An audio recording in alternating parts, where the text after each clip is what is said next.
네, 안녕하세요. 반갑습니다. 오이를 많이 드시는 것 같아요, 사람들이. 아, 더우니까 사실 오이만한 게 없거든요. 그 등산 갈 때 꼭 오이를 꼭 챙겨가요. 아, 그쵸. 수분 보충. 그 오이에 대한 효능을 좀 많이 궁금해하세요. 오이요. 네. 대표적인 다이어트. 오이 자체는 중량 대비 칼로리가 엄청 낮아요. 수분이 많은 채소이기 때문에, 그리고 당도 거의 함유되어 있지 않고요. 섬유소 들어있고 수분이 대부분, 그리고 다른 것들이 다 비타민 C 같은 걸로 채워져 있어서 오이 다이어트 하시는 분들 꽤 많을 텐데, 여름에. 그 오이에 대해서 네. 그 피부 건강, 해독에도 좋다는 얘기가 있어요. 아, 사실은 수분을 충분히 섭취하는 게 해독에는 굉장히 중요한데 맹물을 먹으라 그러면 많이 못 먹어요. 그런데 오이를 좋아하시고 사랑하시는 분들한테 오이를 뭐 하루에 2개 드세요? 3개 드세요? 어렵지 않게 드시거든요. 그러면서 수분을 또 충분히 받아들이게 되기도 하고, 그럼 자연스럽게 해독 효과, 뭐 붓기를 빼는 효과 같이 나타날 수 있죠. 다이어트로 연결되기도 하고요. 그러면 오이의 대표적인 효능 5가지만 좀 찍어서 얘기해 주세요. 5가지. 일단 붓기 제거. 왜 붓기 제거인가요? 충분한 수분. 아, 충분한 수분 때문에? 네, 그 되게 중요해요. 그래서 뭔가 내가 뭐 물을 많이 마시라고 하는데 좀 맹물 먹기 힘들어요 하시는 분들 각자의 방법이 있으실 거예요. 예를 들면 뭐 레몬수를 드시는 분도 계실 테고, 보리차를 생수 대신 드시는 분도 계시고 다양할 텐데, 오이를 드셔도 돼요. 굉장히 충분한 수분을 공급받을 수 있는 채소에 해당해요. 그래서 붓기 제거 일단 중요하고요. 수분 공급에서 따라 나오는 해독작용, 해독작용. 뭐 거기에서부터 연결되는 다이어트. 그게 3대 효과라고 생각하는데요. 그리고 만약에 오이 껍질을 깨끗하게 세척해가지고 드실 수 있다면 오이 껍질은 속보다 섬유소가 훨씬 많거든요. 그래서 섬유소도 같이 먹을 수 있고, 그럼 당연히 장 건강에도 도움이 되겠죠. 레몬수랑 보리차도 이렇게 비교를 해주셨어요. 네. 근데 제가 듣기로는 레몬수도 다이어트에 효능이 그렇게 좋다고 들었었는데 오이랑 레몬수를 비교했을 때는 어느 게 좀 더 좋다고 볼 수 있을까요? 그런 비교하는 질문 많이 물어보시는데, 그게 제가 레몬수가 좋다, 뭐 오이가 좋다라고 사실은 딱 대답할 수는 없고요.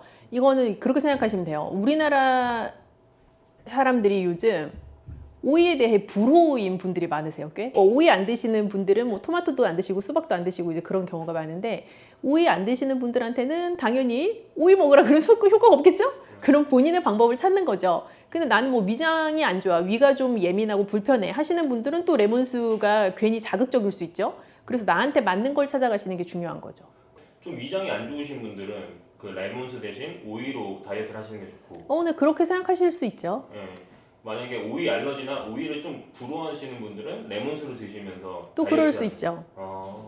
제가 듣기로는 그 체온 조절에도 도움이 된다고. 체온 조절이요. 근데 네. 보통 이제 여름에 막 덥고 무덥고, 아까 산에 가는 얘기도 하셨는데, 뭐 무더울 때 등산 가고 하면 굉장히 열이 빠르게 오른단 말이죠. 이제 그럴 때 예를 들어 이온 음료나 스포츠 음료 혹은 생수를 마셔서 내 몸의 체온을 급격하게 다운시키는 것보다는 오이처럼 약간 중화된 방법으로 체온을 조절하는 게 더 권장되기도 하거든요.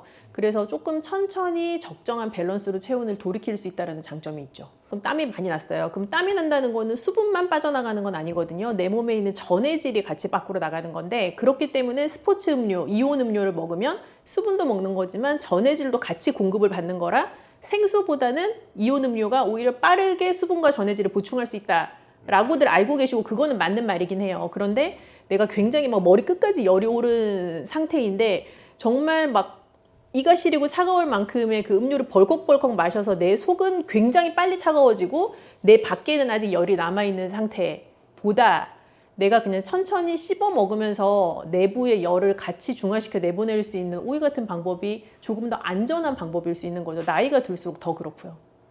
그렇게 되면 약간 심장마비나 그런 쪽으로도 올 수 있는 건가요? 아주 심각하면 그럴 수 있겠죠. 오이 껍질에는 네. 혹시 어떤 효능이 있는지 좀 구체적으로 말씀해 주실 수 있어요? 오이 껍질이 더 진하고 오이 속은 좀 희끄무레하잖아요. 네네. 그래서 오이 껍질에 굉장히 영양소가 어떻게 보면 밀집되어 있는, 그러니까 색깔로부터 오는 항산화 성분의 영양소가 밀집되어 있다고도 볼 수 있는데, 아마 고등학교, 중학교 시간, 생물 시간에 다 엽록소 뭐 이런 거 들어보셨을 거예요. 네. 그거 이제 클로로필이라고 부르는 건데요. 오이 껍질에는 클로로필이 굉장히 많아요. 그래서 농약 문제 때문에 이제 껍질을 보통 벗기고 요리를 하시기도 하고, 뭐 반쯤 벗기기도 하고 하시는데, 뭐 식초물이나 그런 데다가 담궈놨다가 하시게 되면은 너무 뾰족뾰족한 어떤 오이에 따라서 이 뾰족뾰족한 게 있기도 하잖아요. 그런 것만 잘 제거하시면 껍질 같이 섭취하시는 거 언제든지 권장드리죠. 오이 지금까지 얘기만 들었을 때 너무 좋은 것 같아요. 슈퍼푸드처럼 느껴지는데 오이와 함께 먹으면 안 되는 음식이 있을까요? 뜨거운 곳에 있을 때 혹은 내가 막 머리끝까지 열이 올랐을 때 나를 이렇게 좀 차갑게 진정시켜 줄 수 있는 거다라는 말씀 드렸는데, 그거를 조금만 반대로 생각해 보면 너무 찬 성질이 있는 식품이랑은 안 맞는 거예요. 예를 들면 오이랑 뭐 찬 우유를 벌컥벌컥 같이 먹는다거나, 상상만 해도 배가 아프지 않으세요? 그렇죠. 그렇게 먹는 건 별로 안 좋고, 오이랑 당근을 같이 먹는 게 무슨 치명적이어서 안 좋은 게 아니라 서로 가지고 있는 영양 성분 사이에 약간 상충이 일어날 수도 있어요. 그런데 내가 얘랑 얘를 같이 먹으니까 정말 내 몸에 별로야, 이렇게까지 느끼려면 한 트럭씩 먹어야 돼. 그렇게까지는 아니지만 어쨌든 영양 성분 상의 작용으로 봤을 때는 오이랑 당근을 같이 먹는 게 썩 뭐 좋은 밸런스는 아니다. 그 정도로 생각하셔도 될 것 같아요. 근데 이걸 어떻게 생각하셔야 되냐면, 이제 음식의 성질에 있어서 차다라고 하는 거는 음식 자체가 차갑다, 뭐 음식 자체가 뜨겁다, 그런 개념이라기보다는 내 몸에 들어왔을 때 찬 성질을 가지고 있다로 이해를 하셔야 되는데, 이제 말씀하신 것처럼 오이 냉국을 예를 들면 우리가 오이 냉국 만들 때는 식초도 들어가게 되고 뭐 미역 같은 재료도 같이 들어가고 양파 같은 것도 뭐 슬라이스해서 들어가기도 하고, 그래서 오이의 찬 성질을 보완해 줄 수 있는 다른 재료들이 같이 들어가요. 그 오이 냉국 자체는 오히려 여름철에 더 수분을 빠르게 공급해 줄 수 있고 좀 입맛도 돋궈줄 수 있는 메뉴가 되기도 하죠. 양파나 이런 것처럼 오이 냉국에 들어가면 좋은 재료들 좀 몇 개. 미역, 양파, 그리고 뭐 식초 반드시 들어가니까 좋은 식초. 요즘 많이 말씀하시는 뭐 발사믹 식초 같은 것도 비싸다고 다 좋은 건 아니고요. 그냥 나한테 맞는 적당한 향을 가지고 있는, 그리고 뒷면 돌려보셨을 때 뭔가 첨가물 없이 자연 발효된 그런 식초는 뭐 브랜드 상관없이 모두에게 좋죠. 레몬수는 사실은 마시면 나중에는 배가 고플 것 같은데, 근데 이것도 말하자면 다이어트를 하려면 너무 많이 먹으면 안 될 텐데. 레몬수도 다이어트에 도움이 되고 오이를 먹는 것도 다이어트에 도움이 되는 건 사실인데, 이제 질문의 핵심은 레몬수를 먹으면 배가 꺼져서 후속적으로 음식을 더 많이 먹게 되지 않냐, 뭐 이제 그런 심도 있는 질문이었던 것 같아요. 뭐 그럴 수도 있지만요, 사실 레몬에 들어있는 성분이 소화가 잘 되게 해주는 성분도 분명히 있지만 그 자체를 가지고 나의 식욕을 약간 저하시킬 수 있는 효과가 있기도 또 해요. 그래서 레몬을 먹고도 내가 위장이 좀 불편한 걸 느끼지 않고 위가 예민하게 느껴지지 않으시는 분들이라면 하루에 한 반 개 정도의 레몬을 이렇게 생수에다가 채워놓고, 즙을 짜서 채워놓고 그거를 수시로 마시는 건 전 추천드리고 싶고, 그러면 자연스럽게 레몬 안에 들어있던 강력한 비타민 C의 항산화 성분도 내가 섭취할 수 있기 때문에 뭐 꼭 소화가 잘 돼서 배가 고파진다? 물론 그런 부작용이 있을 수 있지만 그래도 레몬수의 엄청난 효과는 여전히 있다고 생각하고요.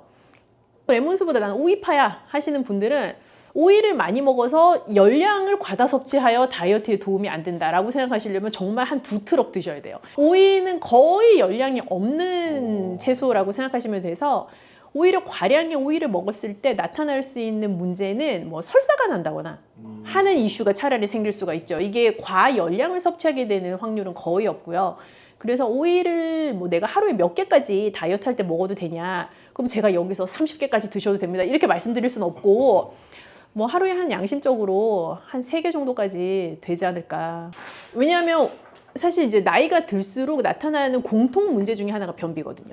그래서 변비 환자에게 우리가 일반 젊은 성인들이 먹고 약간 복통과 설사를 유발할 수도 있는 그런 재료를 주어서 화장실을 잘 가게 해도 되냐, 굉장히 위험한 발상이에요. 그래서 변비라는 게 여러 이유에서 비롯될 수가 있는데, 우선 노년기에 찾아오는 변비의 이유는 크게는 2가지예요. 이제 식사량 자체가 많이 줄어서 내가 위에서 먹어야 밑으로 내려갈 게 있는데 이제 그렇게 할 만큼 밀어내 줄 수 있는 게 없어서 변비가 오기도 하고, 2번째는 모든 소화기관은 결국 근육의 작용이에요. 그래서 내가 근력 자체가 점점 빠져나가기 때문에 이제 소화를 이게 꿈틀꿈틀거리면서 시켜줄 수 있는 힘이 많이 딸리게 되고, 그래서 변비가 올 수가 있거든요. 그 2가지 이유 모두 다 사실은 어찌 보면 자연스러운 노화의 과정이기는 한데, 변비라는 건 굉장히 괴롭죠.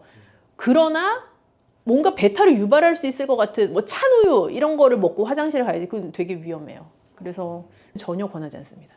우리 어릴 때는 요즘은 뭐 마스크팩 같은 게 많지만, 그때는 너도 나도 얼굴에 오일을 붙이고 있었는데, 그렇죠. 아주 훌륭한 질문입니다. 한 3주 동안 다뤄야 되지만 이제 피부 건강과 먹는 것에 대한 얘기를 또 해야 되거든요. 예전에 이렇게 얇게 오이 썰어가지고 이렇게 붙이고 있고 뭐 엄마들이 화들짝 놀라서 일어나면 오이 막 떨어지고 막 이런 그 시절에 말이죠. 그 오이팩이 정말 좋아요. 왜 좋은데? 라고 하실 텐데요. 일단 오이 냉장고에서 나왔잖아요. 시원하잖아요. 그 슬라이스 얇게 하면 얼굴이 탁 붙거든요. 시트지처럼. 그래서 일단 내 얼굴에 올라있는 이 열을 다운시키는 데 굉장히 도움이 되고 뭐 당연히 얼굴 열이 이렇게 내려가니까 사람 기분이 좋아지지 않겠어요? 그러니까 오이의 상큼한 냄새도 나면서 얼굴 열도 좀 내려가고 이 피부에 즉각적인 수분 공급도 되는 것 같고 하니까 기분이 당연히 좋죠. 그래서 여러 이 마스크팩들도 보면 뭐 여기에 뭐 콜라겐이 들어있어요. 뭐 각종 비타민 C, 비타민 A가 들어있어요. 그런 류의 마스크팩들이 많은데 사실 다 들어보면 그 영양소란 말이죠. 그거를 내가 얼굴에 붙이고 있는 게 좋으냐? 내가 먹는 게 좋으냐라고 하면 단연코 2번입니다. 예를 들면 내가 콜라겐을 얼굴에 붙이는 게 좋냐? 뭐 콜라겐을 크림으로 바르는 게 좋냐? 아니면 콜라겐이 들어있는 음식을 먹는 게 좋냐라고 하면 노리는 효과는 같거든요. 내 피부에 콜라겐이 채워지기를 원하는 효과인 건데 내 얼굴에 붙이고 있다고 해가지고 그 콜라겐이 내 피부 밑에 콜라겐을 필요로 하는 곳까지 내려가는 건 아니에요. 근데 먹는 것도 결국에 어떻게 생각하면 마찬가지 아니야? 라고 생각하실 수 있지만 먹는 것은 피부에 붙이고 있는 것 대비해서는 훨씬 대사라는 과정이 있기 때문에 결국 내가 원하는 목표를 조금 더 잘 달성할 수 있게 하는데 도움이 되죠. 몸에 안 좋은 거를 안 먹는 게 더 빠를 수 있어요. 술, 탄 거, 뭐 기름진 거 뭐 이런 거. 그럼 박사님 붙이고 먹고 두 개 다 하시나 보네. 아, 저는 오일 좋아해요. 여름에 많이 먹는 재료 중에 하나예요. 네, 박사님 안녕하세요. 네, 안녕하세요. 또 뵙습니다. 아, 요즘 진짜 구독자분들이 반응이 아주 뜨거운데요. 아, 네. 저도 좀 깜짝 놀랐는데 어떡하죠? 그 조회수 높게 나온 거 30만 뷰 가면 이벤트 한번 할까? 추첨해서 책 드리기? 그런 거 할까요? 좋아요, 좋아요. 네. 신작 영상에서 조회수 30만 되면 책 몇 명한테 드릴 건가요? 5분? 5분! 좋아요를 제일 많이 받는 댓글 좋아요, 5분에게 좋아요. 보내드리도록 하겠습니다. 박사님 근데 요즘 네. 단호박 철이잖아요. 아, 맞아요. 맛있잖아요. 아, 단호박 너무 맛있죠. 쪄 먹어도 맛있고. 단호박에 대해서 좀 알고 네. 싶은데 소개시켜 주실 수 있을까요? 사실 단호박이 겉에는 짙은 초록색인데 딱 가르면 아주 선명한 주황색 그런 컬러가 나오잖아요. 제가 지난 영상에서도 어디에선가 강조드렸던 게 채소의 색깔이 뚜렷할수록 사실 우리 몸에 좋은 영향을 미칠 수 있는 가능성이 높다라는 말씀을 드렸는데 단호박이 대표적인 채소라고 생각을 해요. 그래서 단호박 색깔의 노랗고 주황색이고 그런 채소들은 베타카로틴이라고 부르는 영양소가 많이 들어있어요. 그런 얘기 들어보셨을 텐데 누구나 어렸을 때 당근 먹으면 눈 좋아진다. 엄마 그런 얘기 많이 하잖아요. 당근에 있는 베타카로틴이 활성형 비타민 A로 바뀌면서 내 눈 건강에 도움이 되는 영양소로 변신할 수 있기 때문인데 단호박도 마찬가지 원리예요. 베타카로틴이 많고 그 베타카로틴을 내가 적정한 방법으로 잘 섭취해서 내 몸이 잘 대사하고 나면 활성형 비타민 A로 바뀌면서 나에게 좋은 영향을 주는 기초 영양소가 됩니다. 주황 계열의 색깔이 네. 나는 음식들은 전부 다 베타카로틴이 있다고. 네, 베타카로틴 자체는 짙은 주황색 혹은 뭐 짙은 노란색 같은 컬러를 내줄 수 있기 때문에 그런 색깔의 채소는 베타카로틴이 많다라고 생각하셔도 돼요. 단호박이 침침한 눈에 좋다는 거는 너무 좋은데 이름 그대로 달잖아요. 당뇨 환자한테 위험하지 않을까요? 몇 가지 조금 다른 관점으로 우선 설명을 드리고 싶은데 단호박이라고 해서 단이라는 이 글자 자체가 설탕을 퍼먹었을 때 단 거랑은 좀 달라요. 왜냐하면 내가 예를 들어 캔디를 먹거나 아니면 설탕을 먹거나 하는 건 당을 먹는 건데 단호박에 있는 당은 우선 천연당이잖아요. 그리고 내가 단호박에 있는 그 당만 추출해서 먹는 것이 아니라 단호박 안에 들어있는 또 다른 아까 말씀드린 것처럼 베타카로틴 같은 영양소, 아주 가득 차 있는 섬유소, 미네랄, 각종 비타민 이런 걸 같이 먹게 되기 때문에 단호박 자체가 당뇨 환자에게 달기 때문에 안 좋다라고 인식을 하시는 거는 착오가 있지 않나 하는 생각이 들어요. 호박죽은 설탕이 좀 들어가 있잖아요. 사실 어떻게 보면 뭐 단호박을 잘 쪄서 그걸 잘 갈아서 무언가와 넣고 섞어가지고 한 뭉근하게 또 끓여내고 이런 요리인데 좀 더 단맛을 추가하기 위해서 요즘은 뭐 올리고당 좀 넣으시기도 하고 설탕을 좀 곁들이기도 하고 어떤 분은 또 그냥 당 추가 없이 드시기도 하는데요. 단호박 자체를 찌거나 혹은 단호박 자체를 얇게 슬라이스해서 구워 드시는 게 똑같은 재료로 만든 요리라고 해도 당을 더 천천히 올릴 수가 있어요. 저번에 그 신장 얘기하신 거랑 비슷한. 맞아요, 맞아요. 그래서 결국은 같은 재료라도 어떤 조리법으로 요리해서 먹느냐에 따라서 혈당에 미치는 영향은 좀 다를 수 있죠. 고구마보다 당 지수가 높잖아요. 고구마보다 위험한 거 아닌가요? 당지수라는 개념도 있지만 우리가 당부하라고 하는 개념이 별도로 있는데, 예를 들면 내가 고구마 작은 거 한 개를 먹는 거랑 큰 단호박 한 개를 먹는 건 고구마 한 개, 단호박 한 개이긴 하지만 중량이 다르잖아요. 어떤 재료를 먹느냐도 중요하지만 어떤 재료를 어느 만큼 먹느냐라는 관점에서 보면 당뇨 환자분들한테 단호박을 권할 때 종이컵 한 컵 정도 되는 양이 한 번에 드실 수 있는 적정량 정도다라고 말씀을 드리거든요. 가볍게 설명드릴 때는 그 정도 양이라고 하면 사실은 혈당을 그렇게 올라가게 하는 재료는 아니에요. 우리가 GI 지수라는 말을 요즘 많이 쓰시는데 그 GI 지수만 가지고 모든 재료에 당에 미치는 위험성이라는 것을 판단할 수는 없습니다. 단호박은 그러면은 식사할 때 뭐 어떻게 같이 먹으면 당 부하가 좀 덜 드는 방법이 있을까요? 네, 단호박을 정말 내가 좋아해요. 그렇다고 하더라도 단호박만 열심히 드시는 거는 권하지 않아요. 어떤 하나의 재료를 어떤 다른 거랑 같이 먹느냐가 중요하다라는 말씀 몇 번 강조를 드렸잖아요. 단호박을 드실 때 신선한 잎채소를 곁들이는 것도 너무 좋고요. 아니면 달걀 같은 단백질 근원 식품을 곁들이는 것도 좋고요. 우리가 잎채소로 만든 샐러드, 뭐 각종 양상추 이용한 거, 양파도 같이 좀 곁들이고 방울토마토도 썰어 넣고 한 그런 류의 그린 컬러가 나는 샐러드들을 같이 곁들이면 좋을 것 같아요. 드레싱 너무 많이 넣지 말고요. 천연당에 대해서 조금만 더 설명해 줄 수 있을까요?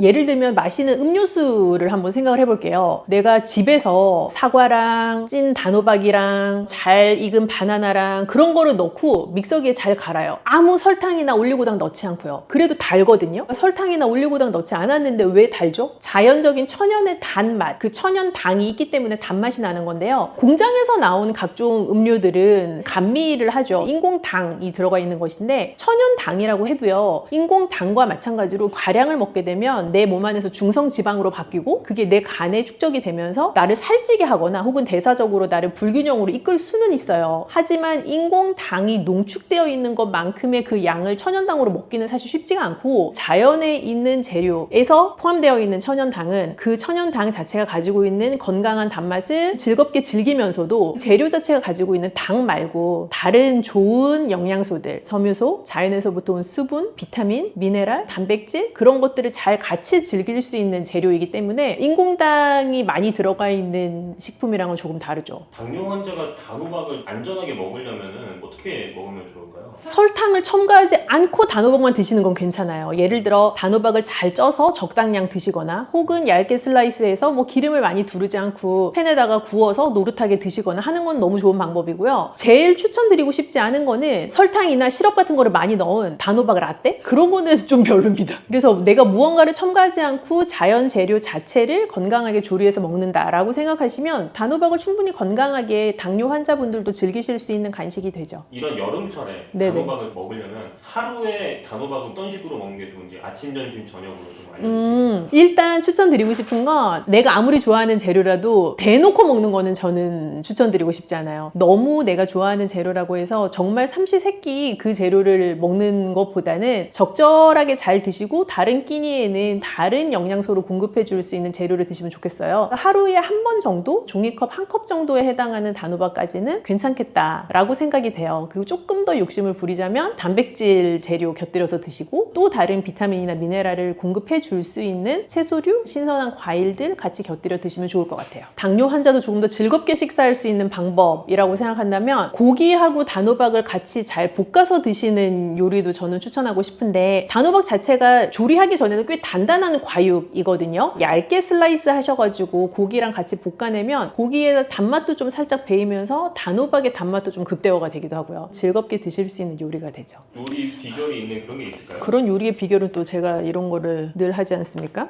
그 무슨 책인가요? 최고의 당뇨 밥상. 최고의 당뇨 밥상은 나온 지가 벌써 꽤 몇 년 된 책이에요. 금방 찾으실 수 있고, 여기에 저희가 예전에 준비할 때 나왔던 요리를 보니까 오리 단호박 볶음이라는 요리가 있습니다. 오리 고기 자체가 또 불포지방산이 많아서 환자분들도 많이 좋아하시는 단백질 근본인데, 단호박 얇게 슬라이스하고 양파랑 홍고추 같은 것도 같이 슬라이스해서 식용유 조금 두르고 볶아낸 그런 요리예요. 그래서 단백질도 같이 먹을 수 있고 좋은 지방산도 먹을 수 있고 단호박이 가지고 있는 섬유소, 천연당의 달큰한 맛 같이 잘 즐기실 수 있는 메인 요리입니다. 제가 듣기로는 그 책이 베스트셀러에 맞습니다. 이 이거 찾는 당뇨 분들이 너무 많더라고요. 최고의 당뇨 밥상은 아주 저에게는 이 첫째 같은 책이죠.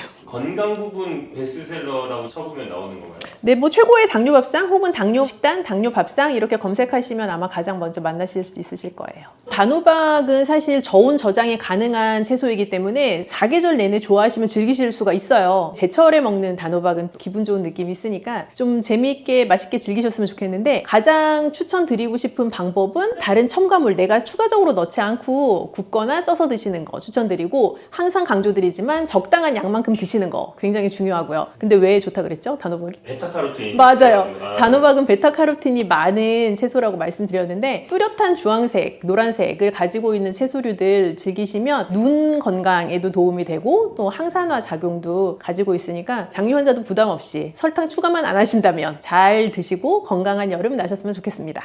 요즘 네. 눈 건강에 대해서 관심이 진짜 많아요. 그쵸, 그쵸. 눈이 막 치기도 하고 그런 경우가 많은데 눈 건강에 좋은 음식이나 습관 같은 걸 좀 얘기해 주시면 너무 좋을 것 같아요. 다들 그냥 어렸을 때부터 많이 들어보셨던 게 당근 안 먹으면 엄마가 너 당근 먹어야 눈 좋아진다. 시금치 먹어야 눈 좋아진다. 이런 얘기 다 들어보셨을 것 같은데요. 사실 어떤 식품을 열심히 먹는다고 해서 눈이 정말 밝아지냐라고 물으신다면 그건 제가 장담 드릴 수가 없습니다. 그러나 눈 건강을 평균적으로 유지하는 데 있어서 중요한 영양소가 있는 것은 사실이에요. 눈이라는 기관은요.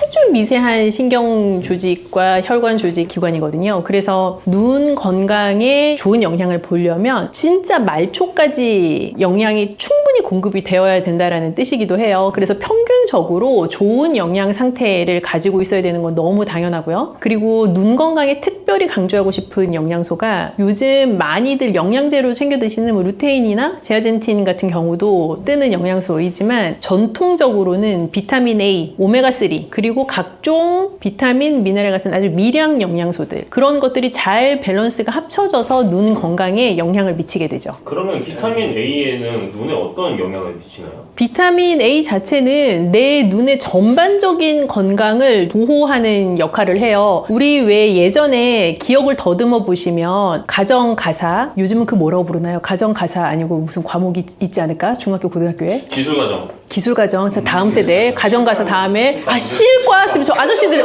실과, 네, 기억하시죠?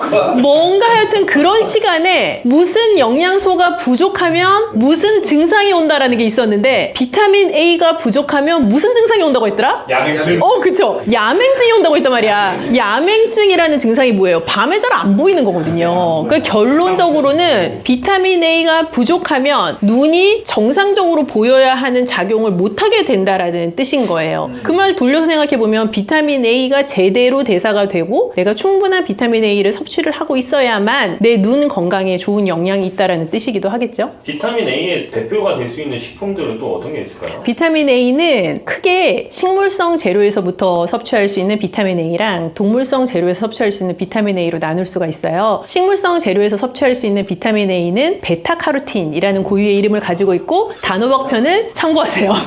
베타카로틴이라는 식물성 재료에서부터 오는 식물성 비타민 A는요. 내가 섭취하고 나면 내 몸속에서 활성형 비타민 A로 변신하게 되고 그 활성형 비타민 A로 변신을 해야만 내가 비타민 A를 섭취했을 때 노리는 효과를 체내에서 다 노릴 수가 있고요. 동물성 비타민 A 자체는 애시당초 활성형 비타민 A에 해당을 하기 때문에 변신을 하는 과정이 필요하지는 않지만 동물성 비타민 A가 가지고 있는 강력한 비타민 A로서의 효과 외에 식물성 재료가 가지고 있는 고유의 장점들이 있잖아요. 베타카로틴과 활성형 비타민 A를 같이 선택하시는 건 굉장히 중요하죠. 색깔이 뚜렷한 채소에 베타카로틴이 많다고 말씀드렸잖아요. 녹황색 채소들, 뚜렷한 주황색을 내는 채소들, 전구체에 해당하는 베타카로틴이 많고요. 동물성 재료 중에서는 간, 순대 먹으러 가면 간 주시죠? 그 간이 비타민 A의 집합체입니다. 그래서 예전에 몸이 아주 허약해서 눈의 건강에까지 완전히 안 좋은 영향을 끼치게 되는 상태로 허약해진 아이들에게는 간을 먹이기도 했었어요. 정말 아주 강력한 영양이 농축되어 있는 재료에 해당하고요. 간에 비타민 A가 많고 달걀 노른자에도 비타민 A가 많죠. 그런 재료들을 잘 섞어서 드시면 좋습니다. 간을 그러면은 생으로 먹기도 하고 익혀서 먹기도 하잖아요. 네, 똑같습니다. 효과는 똑같아요? 네, 같습니다. 같은데 비위가 약하거나 혹은 아주 프렌들리한 모양새는 아니잖아요. 힘들어하시는 분들은 익힌 것도 충분히 좋아요. 오메가3에는 대표적인 음식이 어떤 게 있을까요? 오메가3 오메가3는 불포화 지방산의 대표적인 종류죠. 그래서 오메가3가 많은 재료는 등푸른 생선류, 고등어, 삼치 그런 데 오메가3가 많고요. 식물성 기름에서도 오메가3를 섭취를 할 수가 있어요. 오메가3가 눈 건강에 무슨 좋은 영향이 있어? 라고 하시면 우리가 눈이 뻑뻑해요 라고 말씀하실 때 뻑뻑해요 라는 증상을 말씀하시지만 왜 뻑뻑한가에 대해서 생각해보면 눈물샘 자체가 부드럽게 윤활이 안 돼서 뻑뻑한 경우들이 있는데 오메가3가 그런 데 좀 도움이 되죠. 그럼 아까 말씀하셨던 기타 소량 영양소, 비타민 C, 아연, 네. 셀레늄 이런 거는 또 어떤 도움? 지금 PD님이 읊으신 그 영양소들의 공통점은 이름이 다 다르고 화학적으로 생긴 모양새도 다 다르지만 강력한 항산화 영양소들이죠. 눈도 늘 외부에 노출되어 있는 기관일 뿐 아니라 나이가 들수록 눈도 산화 스트레스에 계속 강력하게 노출이 되거든요. 항산화 영양소를 충분히 섭취하시는 것은 눈 건강에 아주 중요하죠. 대표적인 식품이 어떤 게 있을까요?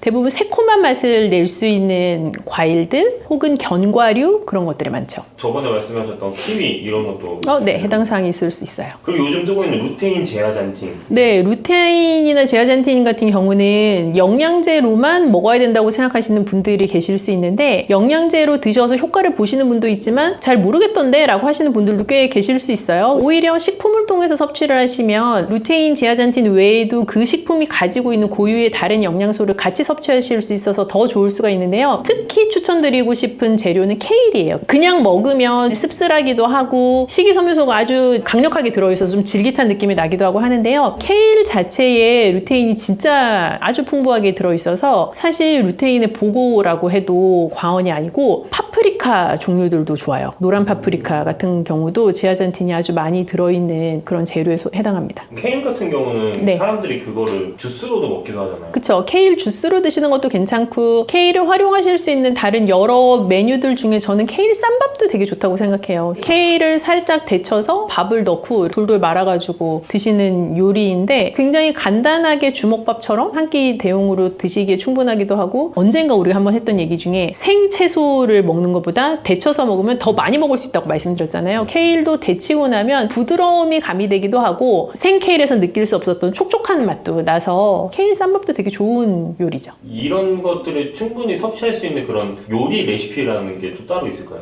쉽게 생각을 하시면 제아잔틴은 약간 노란색이 나는 재료에 많이 들어있다고 생각하셔도 되거든요. 그래서 노란 파프리카에도 많고 아주 노랗게 잘 익은 옥수수에도 많아요. 옥수수, 파프리카 이런 것들을 활용한 레시피는 어떤 것이든 좋은데 보통 눈 건강 고민하시는 분들은 저는 두 부류인 것 같아요. 애를 키우고 있는데 애들의 눈 건강을 좀 좋게 하는 음식을 주고 싶은 어머니거나 혹은 내가 나이가 들어가면서 눈이 이래갖고 안 되겠는데? 라는 생각이 드시는 분들이거나 하는 가능성이 높을 것 같은데 각각 추천을 해보자면 애들은 아무리 너 이거 눈에 좋아 먹어라고 해도 막 케일 주스 이런 건 안 먹을 거란 말이죠, 걔네가. 그래서 저는 약간 달콤한 옥수수 스프 같은 것도 괜찮은 것 같아요. 애들한테는 편하게 먹을 수 있으면서도 그 먹는 것에 대한 거부감이 들지 않게 해주는 제아잔틴이 풍부하게 들어가 있는 옥수수 스프 추천드리고 싶고 식재료에 대한 거부감이 좀 덜하다? 그러면 시금치 같은 것들도 같이 넣어가지고 뭐 달걀이랑 요리한 것들도 눈 건강에 좋은 요리에 해당할 수 있고요. 연세가 좀 드셨으면 오트밀 죽 같은 거 끓이면서 케일을 같이 썰어서 넣는다거나 하는 것들도 좋은 메뉴죠. 그럼 눈 건강에 해로운 음식이나 피해야 될 게 있나요? 음식이요? 네. 음식이라기보다는 휴대폰을 자꾸 보시는 걸 안 하셔야겠죠. 카카오톡 이런 거 정말 깨알 같은 글씨 막 이렇게 보내고 껌껌한데 막 이불 안에 들어가서 휴대폰 보고 이런 거를 일단 안 해야겠죠. 그게 사실 제일 안 좋다고 생각하고요. 그리고 자외선 차단을 제대로 해야 되는 거, 선글라스를 착용하시거나 혹은 자외선 차단 안경을 착용하시거나 하는 거 굉장히 중요하다고 생각을 하고 눈이 피로할 때까지 화면을 계속 들여다보는 건 피해야 될 것 같아요. 노트북이 됐든 휴대폰이 됐든 스크린 자체를 계속 너무 집중한 상태로 장시간 보는 것은 눈에 정말 안 좋죠. 눈 건강에 좋은 특별한 무언가가 있어서 그거를 내가 반드시 실천하겠다 하는 것도 좋을 수 있는데요. 그것보다 안 좋은 무언가를 내가 안 하겠다라고 하시는 게 더 좋을 수가 있어요. 예를 들면 카페인을 굉장히 많이 먹는 사람이 사람이야 라고 한다면 그 카페인을 좀 줄여보는 노력을 하는 거. 과음을 하는 라이프 스타일을 가지고 있어. 그러면 술자리를 좀 줄여보는 거. 매일같이 단 음료를 먹어요. 탄산음료를 마셔요. 한다면 그것을 끊으라고는 제가 강요할 수는 없지만 2번 먹을 거 1번만 먹는 거. 뭐 그 정도로 줄여나가는 게 좋죠. 그러면은 마지막으로 실천하면 좋은 습관? 네. 저희 어머니께서 늘 멀리 보기를 강조하셨습니다. 얼마나 멀리 봐요? 예를 들면 우리가 휴대폰을 보거나 어떤 스크린을 볼 때는 굉장히 내 눈과 사물 사이가 가깝거든요. 멀리 보기라는 거는 눈에 힘을 빼고 볼 수 있는 원거리인 것 같아요. 그래서 내가 사무실에 있다면 창 밖에 있는 나무. 멀리 보기를 해서 눈에 근육에 힘을 풀어주는 것들을 반복하시는 게 굉장히 중요하다고 생각해요. 푸른 나무를 계속 보는 게 좋다라고 하지만 사실은 녹색이라는 것 자체가 시력을 좋게 한다는 개념이라기보다 계속 멀리 있는 것을 바라보는 개념이 아닐까 하는 생각이 드는데요. 눈 건강에 관심이 많은 저희 구독자분들을 위해서 마지막으로 한마디 해주시면 좋을 것 같습니다. 눈 건강은 사실 어떤 하루 이틀 관리의 개념이라기보다는 계속 누적하고 축적하고 인내심을 가지고 행해야 되는 것 같아요. 어느 날 눈이 너무 피곤하니 오늘은 멀리 보기도 하고 눈 마사지도 하고 챙겨 먹고 술도 안 먹고 하루 해가지고 효과가 사실 있기가 좀 힘들고요. 늘 누적해서 뭔가 실천해 나가는 인내심을 가지고 꾸준히 하실 수 있는 나만의 방법을 잘 세팅해 나가시면 좋겠습니다. 예, 안녕하세요. 저는 현재 GMPT 스튜디오라고 하고 있는 운동센터를 운영하고 있습니다. 아무래도 이제 중년분들일수록 근육 감소에 대한 걱정을 하실 수밖에 없는데요. 일단 저희가 기본적으로 인간이라고 한다면 노화라고 하는 것이 좀 찾아오게 됩니다. 그 노화라고 하는 것은 피부의 탄력뿐만 아니라 근육에 대한 감소로까지 좀 이어지게 되는데 보통은 30대부터 시작이 됩니다.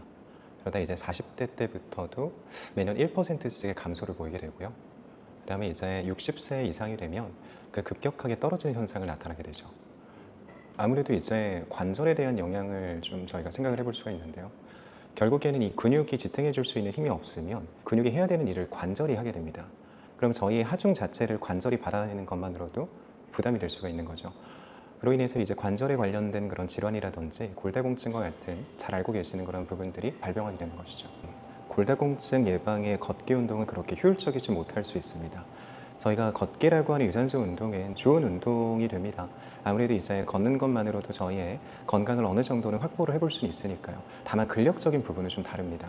저희가 골다공증에 걸리게 되는 가장 큰 이유는 뼈에는 골밀도라고 하는 것이 존재합니다. 그 골밀도가 촘촘해야지 건강한 뼈고요. 그 골밀도 자체에 구멍이 송송 뚫리게 되는 것을 저희가 그게 심해지면 골다공증이라고 얘기를 합니다. 이처럼 이 뼈 자체가 튼튼해지게 만드는 데에는 부하라고 하는 것이 필요한데 걷기만으로는 그 부하를 만들어내는 게 좀 어려운 것이죠. 부하라고 하는 것은 결국에는 이 뼈 자체에 있어서 견딜 수 있는 힘을 얘기하는 것인데요. 저희가 저희의 체중을 견디는 것도 이제 부하라고 볼 수가 있지만 이거는 하중 정도인 것이고요. 저희가 이 근육 자체를 결국에는 걷기의 움직임뿐만 아니라 근육이 완전히 늘어났다가 줄어드는 움직임을 통해서만 이 근육이 성장이 가능하다는 것이죠. 걷기만으로는 그만큼의 움직임이 나타나지 않을 뿐더러 아무래도 이제 걷기로 진행이 되어지는 그 하중으로는 근력을 키워내는 것은 좀 어렵습니다. 아무래도 운동의 종류는 굉장히 다양한데요. 중년이라고 하는 그러한 특성을 좀 고려를 한다면 결국에는 이 관절이 약화가 되어져 있으신 분들이 대다수이실 거고요. 그 다음에 이 운동을 진행하시려고 하는 분들도 그 전에는 운동을 잘 못하셨을 분일 가능성이 높습니다. 보통 그런 경우에는 저희가 운동의 강도를 조절하는 것이 가장 중요한데요. 보통 처음에 진행을 하실 때에는 일반적으로 알고 계시는 스쿼트로 예를 들자면 이 스쿼트라고 하는 동작은 근력을 키우는 데 굉장히 도움이 되는 동작입니다. 다만 젊은 분들이 하시는 것처럼 그냥 일반적인 스쿼트를 하게 되면 관절이 안 좋으신 분들은 무릎에 통증을 느끼시게 되고요. 그로 인해서 스쿼트를 하면 무릎이 아프구나 라는 잘못된 생각을 좀 하시게 됩니다. 그러면 이 스쿼트의 강도를 낮추는 방법은 의외로 간단한데요. 스쿼트는 깊게 앉을수록 강도가 높아지고요. 낮게 앉을수록 강도 자체가 아무래도 좀 약해지게 됩니다. 그러면 이런 의자와 같은 것을 이용해서 의자에 앉았다가 일어나는 것만으로도 스쿼트 동작의 강도를 좀 낮춰볼 수가 있는 거죠. 이 의자를 두시고 높이는 사실 크게 상관이 없습니다. 말씀드린 것처럼 높이가 높아질수록 강도는 좀 약해지는 것이고요. 높이가 낮아질수록 강도가 좀 강해지는 것이라고 봐주시면 됩니다. 이 의자를 등지고 서주시고요. 의자에 있어서 첫 번째로는 앞에 쓰신 상태로 다리의 넓이는 어깨 넓이만큼만 벌려줍니다. 이 상태에서 손을 앞쪽으로 쭉 뻗어주시고요. 손을 뻗게 되면 자연스럽게 척추가 세워지게 되는 효과가 있으니 이 손이 좀 아프시더라도 들고 계시는 게 좋습니다. 손을 들고 있는 상태에서 천천히 의자에 엉덩이를 살짝 댔다가 그대로 일어나 주시기만 하면 됩니다. 등을 붙이게 되면 운동의 강도를 조금 더 약하게 가져가 볼 수가 있고요. 내가 이 동작을 시행했을 때 무릎에 대한 통증이 좀 느껴진다면 높이를 높이시거나 아니면 등받이에 완전히 기대는 형식으로 해서 앉았다가 일어나는 방법도 좋은 방법입니다. 근데 무릎에 통증이 없다는 전제하에서 이 상체의 각도 자체를 뒤로 눕히지 마시고 엉덩이만 댔다가 일어나는 겁니다. 이렇게 진행하는 방식이 운동의 효과는 훨씬 더 높습니다. 이 무릎 자체의 건강에 따라서 좀 달라질 것 같기는 한데요. 일단 저희가 무릎을 보호하기 위해서 많은 분들이 이 허벅지 앞쪽만을 좀 생각을 하십니다. 근데 실제로 무릎 자체의 안정성을 도와주는 근육은요, 햄스트링이라고 하는 뒤쪽 근육의 역할이 훨씬 더 큽니다. 그래서 햄스트링 위쪽에는 이제 엉덩이 근육이라고 하는 대근육이 또 존재를 하거든요. 저희가 엉덩이 근육과 햄스트링을 동시에 발달시킬 수 있는 동작 또한 도움이 많이 되죠. 그 중에서는 이제 ong덩이를 들어 올리는 동작인 힙 브릿지라고 하는 동작이 있습니다. 매트나 바닥에서 좀 진행을 해보시면 되고요.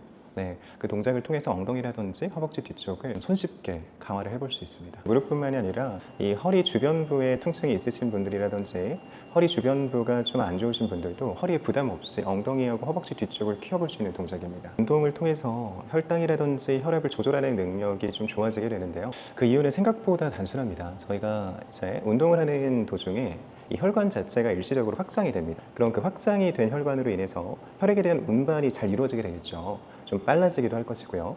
그럼 이는 곧 이제 혈액순환이 잘 된다라고 표현을 할 수가 있습니다. 그러면 이 혈관 자체가 확장이 되어진 상태에서 혈액이 잘 운반이 되어지니 혈액순환이 잘 되게 됨으로써 이제 혈압에 대한 조절 능력이 좋아지게 되는 것이고요. 그 다음에 혈당 같은 경우에도 저희가 근력 운동을 진행을 하게 되면 자연스럽게 포도당이라고 하는 부분을 에너지원으로 사용하게 됩니다. 그걸 에너지원으로 사용하는 과정에서 혈당에 대한 조절 능력이 좋아지게 되는 것이죠. 많은 분들께서 이 운동을 한다라고 한다면 뭔가 특정한 공간, 그 다음에 내가 이 시간 자체를 충분히 할애해야 된다고 많이들 생각하시는데요. 사실 저희가 건강을 위한 근력은요, 생각보다 그렇게 많은 시간이 필요하지 않습니다. 그리고 공간에 대한 제약도 필요하지 않고요. 저희가 한 번에 많이 하는 것보다는 조금씩 자주 하시는 것이 좋은데요. 보통 10분 정도만 투자하시면 됩니다. 예, 맞습니다. 네. 그러면 그 5분에 대한 설정을 어떻게 하냐? 단순한데요. 저희가 이 의자를 대고 스쿼트를 진행을 할 때에는 한 번 하실 때마다 15회 정도로 이제 구성을 하셔서 그거를 이제 3번 정도만 반복을 해주시면 되고요.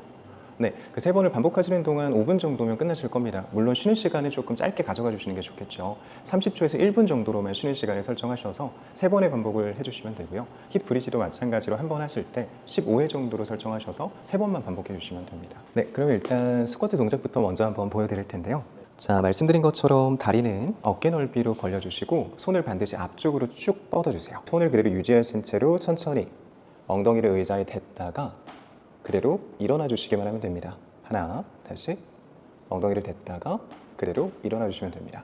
둘, 셋, 넷. 근력 운동을 진행할 때 이 속도에 대한 부분은 목적에 따라 좀 다를 수가 있는데요. 예를 들어서 저희가 몸을 쓰는 스포츠 업종을 가지신 분들이라면, 예를 들어서 축구나 럭비와 같은 가격한 운동을 하고 계시는 분들이라면 이 순간적인 순발력을 위해서 속도를 빨리 하는 경우가 있습니다. 근데 저희가 그러한 특수한 상황이 아니라고 한다면 이 근육 자체를 사용하는 데 있어서 익숙하지 않으신 분들은 속도가 빨라지게 되면 빨라지게 될수록 근육이 아닌 관절을 사용하게 될 확률이 높아집니다. 즉 근육이 늘어날 수 있는 시간을 줘야 하고요. 수축할 수 있는 시간을 줘야 합니다. 이런 사유로는 근육 자체가 늘어날 때는 속도를 천천히 갔다가 올라오는 순간에는 조금은 빠르게 올라오는 것이 맞지만, 실제로 저희가 운동을 진행할 때 중년층 이상의 분들은 앉으실 때도 일어날 때도 속도를 조금 천천히 가져가 주시는 것이 좋습니다. 그렇게 운동을 해야 관절의 부담을 좀 줄이고 저희가 실제로 강화하고 싶은 그 근육을 한번 써볼 수가 있는 것이죠. 권장드리는 쉬는 시간은요 30초입니다. 근데 이 15개가 쉬우신 분도 있으실 거고요, 좀 어려우신 분도 있으실 거예요. 근데 보통은 이제 진행을 해보시게 되시면 15회라고 하는 숫자가 그렇게 쉬운 숫자만은 아닙니다. 그러면 이제 본인의 개인 차에 의해서 내가 너무 힘들다 싶으면 개수를 좀 조절해 주시면 돼요. 그럼 10개 정도까지 좀 낮춰주시는 것도 방법이고요. 그리고 10개 밑으로 좀 떨어지는 것 같다 싶으시면 애초에 높이를 좀 높이셔서 강도를 좀 낮추는 것도 하나의 방법이죠. 자, 똑같이 손 앞쪽으로 뻗어주시고 천천히 엉덩이 터치했다가 그대로 일어나 줍니다. 다시 천천히 엉덩이를 터치해 주시고요. 그대로 일어나 주시기만 하면 됩니다. 매트나 바닥에 누우신 상태에서 등을 대고 누우시고요. 이 상태에서 저희가 이 다리의 위치가 중요합니다. 이 다리 자체를 엉덩이 근처로 끌어당겨 주시는데, 이때 중요한 것은 무릎의 각도를 90도를 먼저 만들어 주시는 것이 좋습니다. 그리고 다리의 넓이 또한 어깨 넓이 정도로 벌려 주시고요. 벌려 주신 상태에서 편안하게 누워 줍니다. 이때 양쪽 손은 그냥 엉덩이 옆으로 놓아 주시고요. 이 상태에서 그냥 엉덩이를 들어주시면 됩니다. 이때 무릎하고 머리가 일직선상이 되도록 만드는 것이 중요하고요. 만들어 주셨다면 천천히 내려갑니다. 그리고 다시 엉덩이를 끌어올리면서 하나, 다시 엉덩이를 올려주면서 둘, 다시 엉덩이를 올려주면서 셋, 5개까지 해보겠습니다. 다시 넷, 엉덩이를 끌어올리면서 5, 이렇게 진행을 해주시면 됩니다. 햄스트링보다도 엉덩이 쪽에 조금 더 좋은 자극이 찾아오면 잘하고 계신 건데요. 저희가 힙브리시 동작을 진행을 할 때에는 사실 햄스트링에는 자극이 잘 옵니다. 근데 중요한 거는 엉덩이에 있는 근육의 신경계가 많이 낮아져 있으신 분들은 엉덩이에 대한 자극을 못 느끼게 되는데요. 그럴 때 사용하시면 좋은 팁이 하나 있습니다. 저희가 힙브리지를 진행할 때 엉덩이에 대한 자극이 안 오시는 분들은 올려놓으신 상태에서 직접 손으로 만져보는 겁니다. 만져서 이 엉덩이가 지금 딱딱한지를 한번 체크해 보시는 거예요. 만약에 딱딱하지 않다면 힘이 안 들어온 겁니다. 그럼 저희가 엉덩이에 힘이 안 들어왔는데 이 동작이 진행이 됐다는 건 허리를 썼다는 거예요. 그래서 내가 손으로 이 엉덩이를 만져보면서 아, 엉덩이에 힘이 들어왔구나 하면 잘하고 계신 겁니다.